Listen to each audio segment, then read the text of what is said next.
Good morning my dear students. आज की video live class में आपका वेलकम है। बेटा आज जो हमारा टॉपिक रहने वाला है उसको हम हिंदी में बोले तो हमारे टॉपिक का नाम है बकाया मांग का लेखा, कॉल इन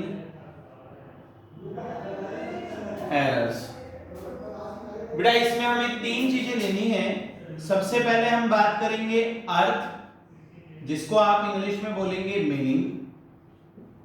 देन उसके बाद में हम लेंगे लेखा, जिसको आप बोलेंगे अकाउंटिंग। देन उसके बाद में हम लेंगे ब्याज, जिसे आप इंग्लिश में बोलेंगे इंटरेस्ट। ये तीन पॉइंट हैं जिन्हें हमें लेना है और इनके ऊपर हम बात करेंगे। देखो बेटा, इनसे पहले मैं आपको बता दूं, कॉल यानी मांग टू टाइप्स की होती है। एक होती है अनकॉल्ड, जिसे बोलते हैं न मांगी गई। एक होती है एरर, जिसे बोलते हैं बकाया। दोनों में क्या डिफरेंस है? आज जैसे मान लीजिए आपकी स्कूल है, वो आपसे फी मांगती नहीं है, कॉल ही नहीं करती है, तो उसमें आपकी कोई डिफॉल्ट नहीं है, वो स्कूल की मिस्टेक है कि आपको जैसे मान लीजिए आप क्लास में आते हैं और मैं ये बोलता हूं आपकी फी डिपॉजिट नहीं है, आप बाहर चले जाइए। आप क्या बोलेंगे? सर आपने फी के लिए कहा ही कब था, क्योंकि मैंने आपको फी जो है वो कॉल ही नहीं की। ये क्या होता है बेटा? अनकॉल्ड। एरर का मतलब होता है जो सामने वाले ने तो मांग ली बट आपने टाइम पे नहीं दी, वो क्या होता है बेटा? एरर।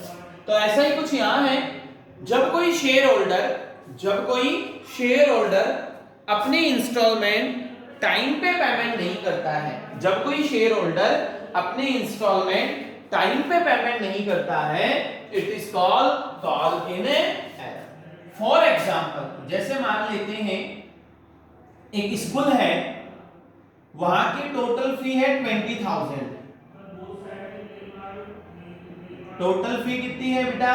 20,000। अब उस फी में से जुलाई में यानी एडमिशन के टाइम आपको देने होंगे 5,000 और ये देने ही पड़ेंगे।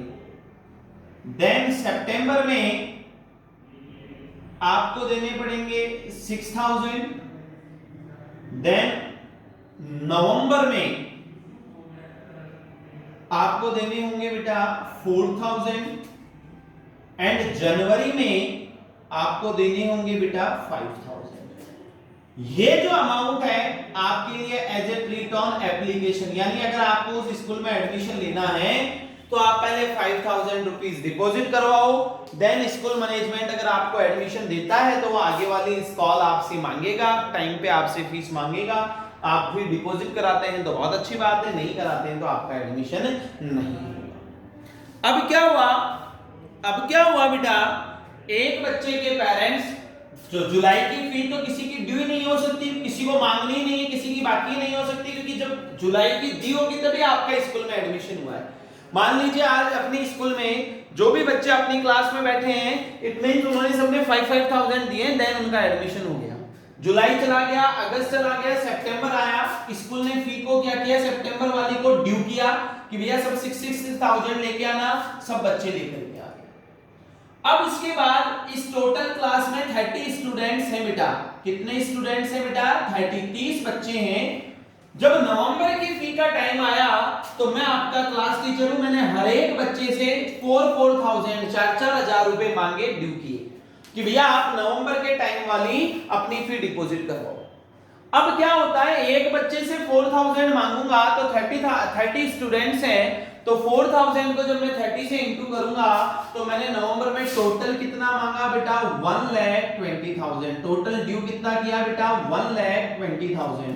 क्योंकि मुझे सपना नहीं आएगा कि भैया कौन बच्चा पैसा देगा और कौन नहीं देगा। मैंने 10 तारीख को मांगा, मैंने कहा बेटा 15 तारीख तक अपनी फी डिपॉजिट करवा देना, 15 नवंबर तक। तो जब 15 नवंबर को मैं फी रिसीव कर रहा हूं तो मुझे पता लगा कि 10 बच्चे मुझे पैसा नहीं देंगे। कितने स्टूडेंट पैसा नहीं दे रहे हैं? 10। मेरे पास 10 बच्चों का पैसा नवंबर की फीस का नहीं आया। एक बच्चे के कितने रुपए नहीं आए बेटा? 4000। तो 10 स्टूडेंट्स के कितने नहीं आए बेटा? 40,000 रुपीज मेरे पास नवंबर की फीस के नवंबर के टाइम नहीं आए। It is call in error. यही क्या है बेटा? Call in error. नवंबर के टाइम पे अगले ने पैसा नहीं दिया, वो कॉल इन एरर। तो अकाउंटिंग क्या है, मेथड क्या है, ये आ गया। जब भी कोई शेयर होल्डर अपनी इंस्टॉलमेंट का टाइम पे पेमेंट नहीं करता है तो वो कॉल इन एरर है। अकाउंटिंग तो इसकी कोई एंट्री नहीं होती है, नो एंट्री। सिर्फ क्या होगा, टोटल जो आपका पैसा बाकी है उसमें से, जैसे मैंने नवंबर के टोटल मांगे 1,20,000, अब रिसीव करने वाली जो एंट्री होगी, जैसे मान लीजिए ये एक तरह का आपका ये एप्लीकेशन, ये अलॉटमेंट, ये फर्स्ट कॉल है, तो आपकी एंट्री बनेगी bank account debit to first call. तो उसमें जो अमाउंट आएगा ड्यू करने वाली में तो ये आएगा, लेकिन रिसीव करने वाली में आपके 10 स्टूडेंट का 4,000 के हिसाब से 40,000 आप लेस कर दो। तो 120 में से 40 लेस कर दिया तो रिसीव करने वाली एंट्री कितने से हो जाएगी? 80,000 से। यानी अलग से कुछ भी नहीं होता है इसके अंदर। टोटल ड्यू में से जो हमें रिसीव नहीं होगा उसे आप क्या कर देते हैं? लेस। ये इसकी एंट्री अकाउंटिंग है। कोई अमाउंट में अनचेंज होगा, एंट्री में कुछ ऐड लेस नहीं होगा। मैं बात करता हूं इंटरेस्ट की, तो कॉल इन एरर पे कंपनी को 10% इंटरेस्ट रिसीव। ये बेटा आपका पूरा क्वेश्चन टॉपिक हो गया है। इससे रिलेटेड क्वेश्चन मैं आपको सेंड करता हूं। नेक्स्ट वीडियो में आपको क्वेश्चन का क्या करूंगा? सॉल्यूशन करूंगा। फिर से समझा देता हूं। कॉल इन एरर, कोई शेयर होल्डर अपनी इंस्टॉलमेंट का टाइम पे पेमेंट नहीं करता, it is called call in errors. Accounting तो एडिशनल कोई एंट्री नहीं बनती है, टोटल ड्यू पूरा करेंगे, रिसीव करते टाइम पे जितने पैसा नहीं मिला या जितने शेयर होल्डर का पैसा नहीं मिला उसको लेस करके बाकी रिसीव कर लेंगे। इंटरेस्ट तो कॉल इन एरर पे कंपनी को 10% से इंटरेस्ट क्या होता है? रिसीव होता है। ओके बेटे, थैंक यू।